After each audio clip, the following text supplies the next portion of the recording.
Hi, Elle. Thank you so much for joining me on the Blush and Bloom podcast. So, for people who are meeting for the very first time, how do you introduce yourself and the work that you do? Thank you so much for having me, Gift. I'm really excited to be here. My name is Elle, like you said, and I'm the founder of ONYX, where we are working to shrink the information gap between women and their bodies by providing different solutions and information at every phase of their reproductive journey. And I'm just super passionate about women's health. It's a space that I think we need to pay a lot more attention to, and I'm really excited that there are so many people in this space, especially women, who are doing the work to solve the problems that we need solutions to. All right, awesome. So, let's talk a bit more about you. You've worked in fashion, beauty, lifestyle, and now you're building in FemTech. So, has each space influenced the way you think about women's health? Think that, within fashion and beauty lifestyle, like there are several ways that those industries help women and sometimes are not as helpful as they can be, usually because there are not women at the helm all the time. But I think that working in femtech has really put in perspective that everything's connected. When you're trying to solve one problem that's maybe reproductive centered, you can find that stress plays a big part in that. You can find that your environment, your people that you talk to on a day to day can play a part of that. And so it makes me take a holistic perspective when it comes to how do we address these issues and how do we solve them in a way that doesn't put a band aid on it, but really kind of addresses it from the root. So, yeah. Okay, so let's talk a bit more about Onyx. So it's shaping the future of femtech, starting with period pain. What was the moment when you knew that this was a problem that you wanted to tackle first? I think it's because it was something that I was struggling with myself. I hear a lot of founders talk about like solving problems that start with them. And I think often we find that when we're struggling with something, someone else is too. And at the time, I was in college. So I knew enough about my body, but probably not everything. And I was seeking those answers. Like, I wanted to know, why do I feel so bad? What happens like a week before my period when I feel like I don't want to get out of bed? Like, being able to understand why I feel the way I do became really important to me. But I also found that I had to like search very deep. I was deep in Reddit. I was deep in all of the forums, and that didn't feel like the most credible place to find information. And I also had not the best experiences in doctor's offices. So I had some type of aversion to going to professionals. And it really put me in a place where I felt like there was no easy way for me to feel confident and make those decisions where they're like, if I want to be on birth control, what kind of period product should I be using? And I think that having access to information really does allow you to build that confidence and make those informed decisions for your body. And so when I started talking to other my peers and people around me who are around the same age, who didn't know a lot about their bodies and kind of were just doing what they've been taught or doing what felt familiar, I started asking people who are older and people who are even younger, like, how do you handle where you're at this phase of your reproductive journey? And even when I would talk to older people like my mom, like there were some things that she had never heard or some things that she had never considered. And I think that because talking about periods, talking about women's health can be so taboo, we're not encouraged to have those conversations and learn and grow from each other. And I just wanted to be a part of the conversation in a way that drove it forward. And so that led me to go down the path of starting Onyx. Okay. Thank you so much for sharing that. That's very interesting. And I think it's relatable across from different places. It's similar conversations where not a lot of women are aware of how their bodies works and how hormones and everything changes and influences behaviors and when to know, okay, this is extreme. It could be something else. And so you're doing awesome work. And all right. So why do you think period pain is something that has been overlooked for so long from your perspective? I think women have high pain tolerances. I think they've done studies about this too. Like the tolerance scale is very skewed when it comes to women.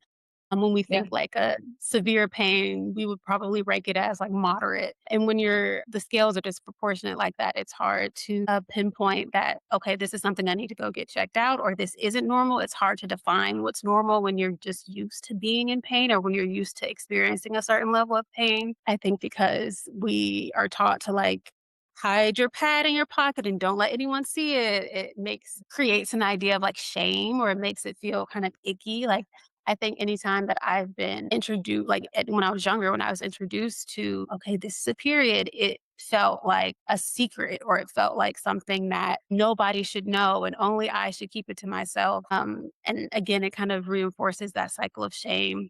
No pun intended. So I think it makes it hard for us to start those conversations later in life because that's how we've kind of been introduced to it. I think now I'm glad because it's become more normalized to talk about hormonal health. Like with social media and with just like this shift in culture, Mm. it's less taboo, which is exciting. We still have a long way to go, but I feel like that there is progress, and I think that, it's only a matter of time for us to overcome the hump of let's not talk about it. I mean, I think a lot of people are having the conversation and, moving the industry forward in a really positive way. All right. Thank you so much for sharing that. So let's talk a bit more about women's health in general. So, in your view, what makes women actually feel seen, say, in a campaign or while building out your products? How can they feel seen? I think really effective storytelling starts with allowing people to feel seen. I think that's what advertising is. Like I also have a Yeah. digital marketing, advertising background. So I'm always thinking about like how do you make people feel seen? How do you start with the person on the receiving end with them in mind? And I think being authentic in whatever respect that looks like, showing all types of bodies, all different being diverse because we live in such a diverse world. It's really easy to not represent people. But I think that when people can see themselves in an ad or see themselves in a product, that builds a level of trust in whoever is making it. And I think that's what drives buying decisions from like a commerce perspective, but also just like it drives brand affinity too. Like people, when they feel like they can trust you, you build a stronger connection between what you're providing and how you make someone feel at the end of the day. I think that's the most important thing is like how are you making someone feel? If you make them feel like, oh, I should feel shame about my period, then you'll Mm, continue to hide your period products in your purse or like feel a level of shame internally. So I think that speaking to a lot of women early on helped me kind of concept what is the vibe right now? Like, how can I pulse check on the zeitgeist to understand like where are we, where what do we need, where are our gaps, and how we can fill them? And so I think that really just starting with the end consumer is what guides how I approach communications, how I approach products. We've had lots of iterations of our initial product, and all of that was guided by the feedback that we got from our community. okay, awesome. Thank you so much for sharing that. So, what are some misconceptions you've seen in how women's health is marketed or talked about publicly? Yeah. I think they're not being genuine. Like, I think when I think about a period commercial, I see the woman running in the field of flowers, and that is not what it's like. It is not a playtex sport. Let's go run a marathon while I'm on my period. It is like I'm fighting for my life sometimes. And I think being able to be real about what the experience is and show that you know what the experience is really just paints a truer picture of what it's like to be a menstruator and what it's like to be a busy mom or be a student athlete who still has to show up in every room that they enter. Um, perform and not lead a household and still balance that internal feeling of like, I don't feel like I'm 100%, but I can still feel empowered in the fact that I'm menstruating and it doesn't take anything away from me. I think that being able to communicate that in messaging and in the way that products are sold is really important to in making sure that women don't feel like they're being pandered to when they see a commercial or when they see a new product. Everything doesn't have to be pink it, shrink it. I think that came from, like, Nike exec used to say that they would anytime they made clothes for women, they would just shrink it and make it pink, and, like, that's not a full a breadth Interesting. what women are and how we're represented. There are so many different expressions of what a woman can be, and so I think that it's important that we touch on all of the different identities that makes us us. I just read about how women's Yeah. sex going, "Why aren't women?" I would be furious, but it's because we have grown accustomed to being second. There has been a really long time where women were not included in clinical trials, or women were not a part of the conversations when it came to the solutions that people were trying to provide for them. And so we've been able to remain graceful and do all the things and be beautiful and have a smile and not, be hostile or be angry. But I think in a lot of ways we are. And in a lot of ways, there are many women who are taking the next step or taking the first step in advocating for themselves. And it may be silent, it may be loud, but I do not think that we're sitting on our hands in any capacity. So, I agree 100%. Thank you so much for sharing that. I've recently come to this point where it's like I'm renewing my relationship with pink. So I'm like, mhm. is it because I actually like pink or is this marketing? And that's a great question to ask yourself. I think that when we get to do that, it it's more empowering. And when you Mhm. can say, "Do I like this because I had a pink bow on when I was 2, or do I really like the color pink?"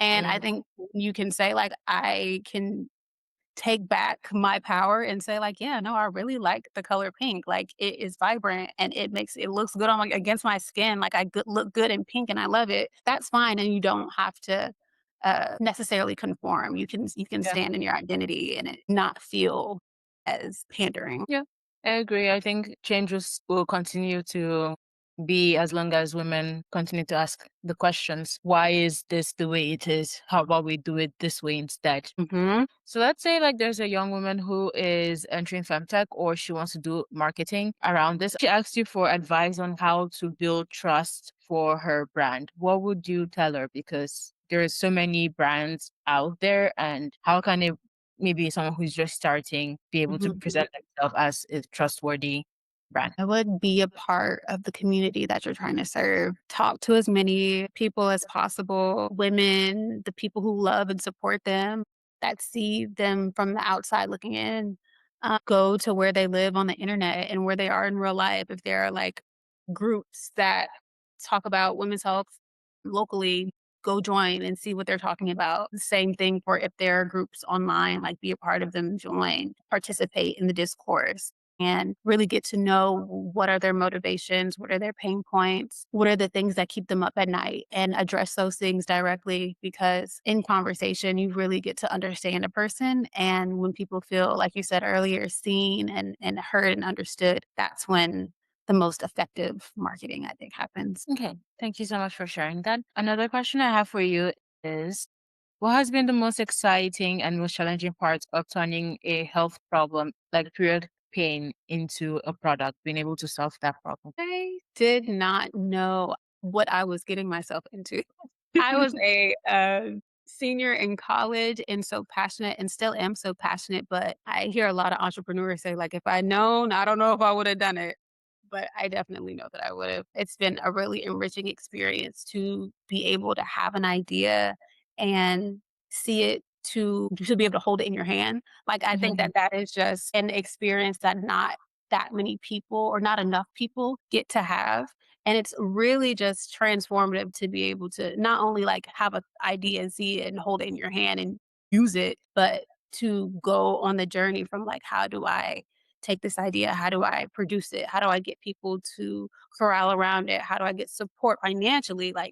Um, I think that the entrepreneurial journey is very synonymous to the hero's journey. And I think it teaches you a lot about yourself and others. It matures you. It grows you and in building a product like I had to. There was so much that I didn't know about engineering. And I know a lot of some people build like SaaS products or like digital products. And I think the process is very similar to building a physical product. I will say building a physical product is very expensive. I think Yeah, in the iteration process, like, it is not yeah. as quickly they can't turn it around as quickly, but in that, I was able to get people who knew a lot more than me and were a lot more experienced to offer their insights on how to make this a good product, talking to people from Johnson& Johnson, talking to people who are engineers and how to physically build a product, and, I mean, early on when I was explaining it to a group engineering group that we later contracted and they were all men. I described the product and the first prototype they showed was something that was 8 inches long. And I was like, guys, too long. Not no, not that. And that's when you're like, okay, there's also information gaps on their end, like or experiential gaps on their end. So being able to offer my insight and even I had to ask, I was like, hey, are there women in the office? Is there a woman at the front desk? Is there a woman somewhere in the office I can come in and just sit in on the meetings and give their perspective? that also helped, like being able to bring other people in to get a product from idea to V1. It took a lot. It took lots of money and being able to describe the product and your vision for the solution to someone who will either give you sweat equity, time out of their day, money. It is a skill. And I think that it's a really beautiful thing when someone gets it. So being around the people who get it is vital. And I think that the experience really just taught me a lot about building bridges to connection, being able to pivot. I've learned about pivoting. And usually pivots can be uncomfortable or you don't really expect them and you have to iterate quickly. And so I think that the process has taught me a lot. And a lot of those things are transferable skills in life. And it's even better when you get to solve a problem for people who need it. So it's been really cool. How are you able to just like start? Let's say like there's somebody who doesn't really know where to begin with Yeah. finding the right people to speak to. So what's an action that they can take today to help them get started and just take that first step towards like gathering people who will be interested in helping them shape their idea? The first thing I did was truly believe that I had the capacity to solve a big problem. And I knew exactly maybe I didn't know what the roadmap looked like, but I knew in my head I had a clear vision of what my solution looked like. And I had a clear vision of like what my needs were. I knew I was real good at knowing what I did know and the things I didn't know, I was on a mission to find. And so in every capacity, whether that was like, okay, how do you produce a product? Like how do you distribute a product? How do you get FDA clearance? Like, does this need FDA clearance? And just reached out to those people who I felt like could answer those questions. Like I said, stalking them on LinkedIn and looking at their background, looking at what do you talk about? What do you care about? And then shooting my shot, sliding in DMs and saying like, hey, I see you're doing this. I'm in the process of doing this, but I don't have a lot of insight into this. I've done all the research I can, but I would really love to talk to someone about these three questions specifically.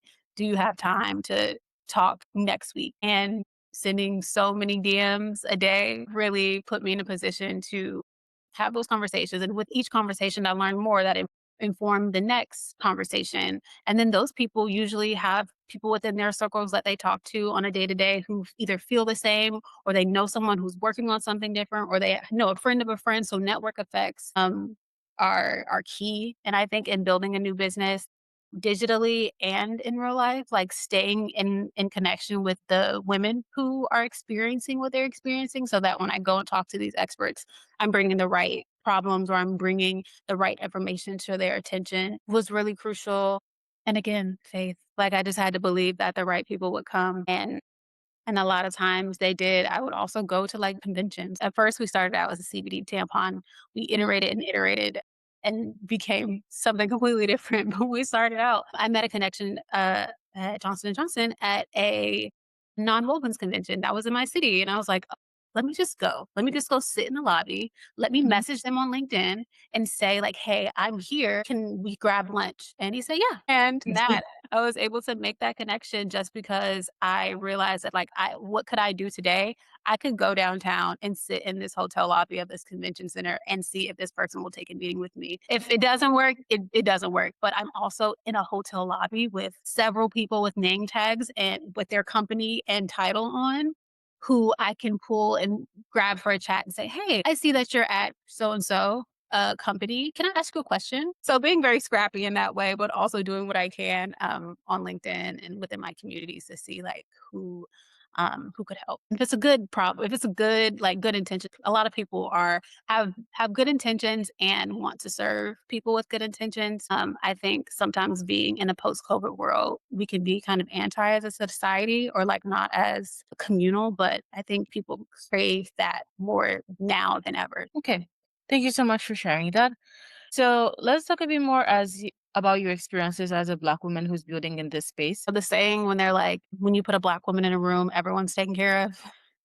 I buy that because it's so true. It's not that like Black women just take care of everybody, but it's like because being on the fringe, being marginalized, being othered really does give you a level of empathy for others, for everyone.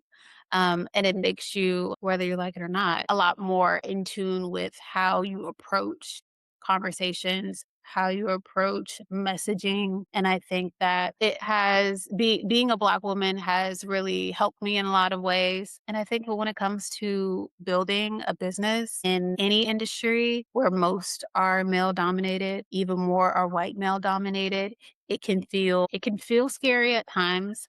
And it can be hard. I mean, for me, it's been hard sometimes in um, talking to investors or talking to potential advisors and having to explain and over explain, like, this is why it's important. This is Mhm. why it needs to be addressed. This is literally more than half of the population. Like, this is not a small Tim Tam song. Like, it is not Tim Tam. It's not that. It's significant. And I think sometimes it can be disheartening to have to explain the significance of why paying attention to women's health is important to not only just us, but because everyone comes from a woman, it can be a little jarring to see that you may have to over explain. But also, as a Black woman, I'm not new to having to over explain myself in ways where I felt like, is this imposter syndrome, or am I really, is it clear? Am I not being clear?